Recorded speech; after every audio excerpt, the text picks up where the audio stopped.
الجزائرية راح يكون فضيحة كبرى، لأنه إقصاء من كأس أفريقيا في الدور الأول. الإقصاء لم يكن رياضيا، كانت هناك أمور غير رياضية تحكمت في تلك النتيجة. تحكيم ضد الجزائر. الأحداث اللي صاروا أحداث خطيرة جدا. الجزائر راهي معرضة إلى مؤامرة. لازم نعرفوا يا ناس، تعرف يا جمهور، بلي تعرضنا لمؤامرة دانئة، مؤامرة يعني شنيعة من أجل تكسير الجزائر ضد الفريق الوطني، مش فقط ضد المنتخب الوطني ولكن ضد الكرة الجزائرية. هو دي باينة، إسرائيل ديريكتومون.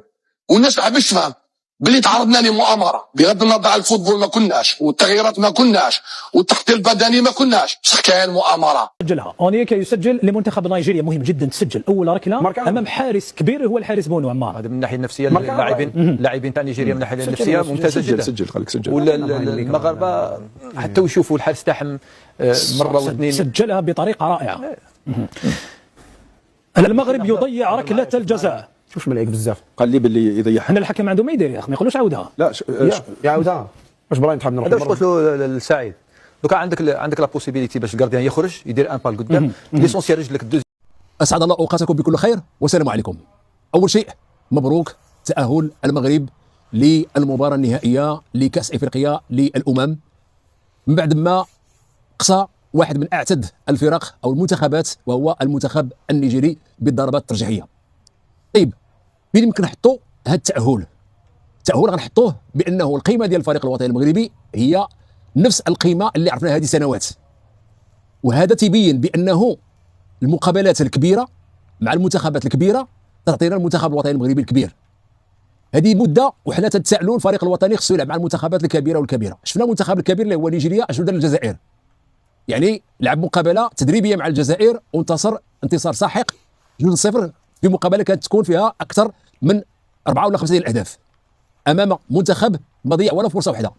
لما تنجيو للمقابله ديال اليوم مع الفريق الوطني المغربي شنو غادي نلقاو؟ غنلقاو بالنسبه للفريق الوطني المغربي انه الشيء اللي كنا تنأملوا انه غادي يتحسن مباراه بعد مباراه، وداك الشيء اللي وقع. وكنا تنتمناو وتنقولوا بانه راه افضل شيء هو انهم بداو بشويه، يعني المقابله الاولى نهار مع القمر، يعني المباراه الثانيه افضل شويه واخا كان فيها تعادل، المباراه الثالثه كذلك مع زامبيا، ثم انتقلنا الى تنزانيا، وغنلاحظوا بانه كل ما كانوا الفرق قويين كل ما المستوى ديالنا تيطلع، وكل ما تلقاو فريق تيبغي يهاجم الا وتيكون المردود ديالنا افضل. صحيح انه اليوم غنهضر بصفه عامه، ما نهضرش على الفرص اللي تاحوا، لان الفرص اللي تاحوا لنا كثار، يعني لا ديال دياز ولا ديال حكيمي ولا ديال الزلزولي ولا ديال كاع اللاعبين. الفرص حنا كان عندنا 6 ولا 7 ديال الفرص. الفريق ديال نيجيريا اللي كما قلت بانه قبط الجزائر ما كانوش حاضرين في المقابله، داروا ما بغاو في المقابله، تحت لهم فرصه واحده للقمان. السيده ديال لقمان هي اللي كانت في المقابله، ولكن مجرى ديال المقابله كانت فيها اخذ ورد. لعبنا مع منتخب اللي هو قوي، راه لعب النهائي، لعب الدوره الماضيه، عندهم مجموعه من اللاعبين الكبار، عندهم 2 ديال اللاعبين عندهم كره ذهبيه، عندهم لاعبين في مستوى عالي، كل شيء في انجلترا بمستوى عالي جدا. ولكن الفريق الوطني المغربي الى اوسيمين ما كانش، وما كانش لقمان، وما كانش ادامس، بمعنى انه راه كانوا لاعبين اللي كانوا رادينهم.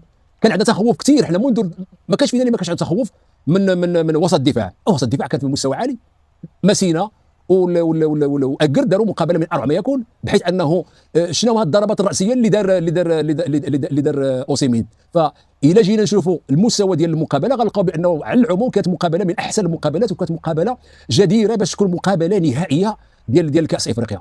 صراحه يعني المنتخب النيجيري كان عنده رغبه حتى هو باش ينهي المقابله، ولكن يعني الطريقه باش لعبنا ديال انه نديروا الضغط على حامل الكره، حتى هما كيديروا الضغط على حامل الكره، بمعنى انه الفريقين بجوج كانوا تيديروا نفس الاسلوب. لما تكون عندهم الكره تنضغطوا عليهم باش ما نخليوش يبنيو، نفس الشيء بالنسبه لنا. ولكن تيظهر لي بانه وليد الركراكي توفق ايضا في تقديم مقابله، بالرغم من انه كان بعض الكرات ضائعه في الشوط الثاني، ولكن مثل هذه الكرات تضيع، هذه الكرات اللي ضاعت او الاخطاء اللي ارتكبت من بعض اللاعبين هذه تكون فقط للمدرب باش ينبه بها اللاعبين لما يكون ذاك الفيديو، ماشي غنقول تعليمي ولكن ذاك الفيديو كريتيك اللي تيلاحظ على اللاعبين. ولكن بالنسبه لنا حنا غنشوفوا المجموع او المقابله دون لونسومبل انها كانت من المقابلات الرائعه ديال الفريق الوطني المغربي، وكانت فيها تحكيم جيد. يمكن يعني حتى اللي كان تيهضر على الكولاسه وتيهضر بانه المغرب وبانه احنا مقابله يمكن الحكم كان خصو يعطينا ضربه جزاء، حيت حنا بعيد هاد الكرات اللي تنعرفوا في البطوله عندنا تيتصفروا، غنبقى واش خارجه يد ولا ما خارج، ولكن ضربات في يديه من الاحسن ما عطاها لنا شيء. ومشينا الشوطين الاضافيين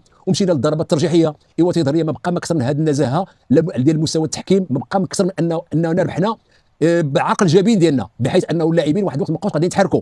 اذا فالانسان يبقى يتكلم بحال هادشي هذا ما يمكن له يقول الا انه هاد اللاعبين كانوا رجال، والجمهور كان في مستوى الحدث، بحيث انه التشجيعات ديال الجمهور نفعت، لانه وائل القرقاري كانت دائما تحت الجمهور لانه يساند الفريق الوطني المغربي. ضاعتنا ضربه جزاء ومع ذلك بقينا مامنين بالقدرات ديالنا. بونو من الحراس اللي مشهود لهم بالكفاءه كان حاضر ايضا في هذه المقابله هذه. تيبقى هذه الاراده وهذه العزيمه خصها تكمل ان شاء الله يوم الاحد المقبل امام السنغال. السنغال تفوقوا تفوق كبير، بحيث هذه مقابله مع المصر. السنغال كانوا في مقابله بحال ما نقولش تدريبيه لا ابدا، ولكن سيطره مطلقه، بحيث انه المصريين ما داروا حتى شي وقيله حتى شي تسديد نحو المرمى. الفوز ديال السنغال كان مستحق وكان منتظر، لانه الفريق ديال مصر كان فقط يدافع. مره اخرى هنيئا الفريق الوطني المغربي. صعيب نبقاو نهضروا على الكره شكون يلعب شكون ما يلعبش.